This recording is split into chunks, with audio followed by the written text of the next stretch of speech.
અંકલેશ્વર શહેર તાલુકામાં હોળીની પરંપરાગત ઉજવણી કરાઈ હતી. સંધ્યાકાળે શુભ મુહૂર્તમાં ઠેર ઠેર હોલિકા દહન નિર્વિઘ્ને સંપન્ન થયું હતું. હોલિકા દહન નિર્વિઘ્ને સંપન્ન. હવે ધૂળેટી બુધવારે ઉજવાશે. અંકલેશ્વર અને હાંસોટ સહિતના વિસ્તારોમાં આસ્થાના પર્વ હોળીની પરંપરાગત રીતે ઉત્સાહભેર ઉજવણી કરવામાં આવી હતી.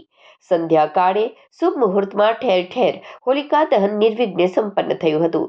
શ્રદ્ધાળુઓએ હુતાશણીમાં નારિયેળ, ધાણી, ચણા અને ખજૂર હોમીને બાળકો તેમજ પરિવારના સ્વાસ્થ્ય અને સમૃદ્ધિ માટે પ્રાર્થના કરી હતી. મહિલાઓએ હોળી માતાની પૂજા કરીને પરિવારના સુખ સમૃદ્ધિ અને આરોગ્ય માટે મંગલ કામનાઓ કરી હતી. પૌરાણિક કથાઓ અનુસાર ભક્ત પ્રહલાદની અખંડ ભક્તિ અને હોલિકાનું દહન દ્વારા સત્યનો વિજયનું પ્રતીક મનાય છે. આ પ્રસંગે લોકો અગ્નિની પરિક્રમા કરીને સુખ શાંતિ માટે પ્રાર્થના કરે છે. આવતીકાલે ચંદ્રગ્રહણના પગલે રંગોના પર્વ ધૂળેટીની ઉજવણી બુધવારના રોજ કરવામાં આવશે. રંગોના પર્વની એકમેકને રંગ લગાવી ઉજવણી કરવા માટે રંગરસિયા સજ્જ બન્યા છે.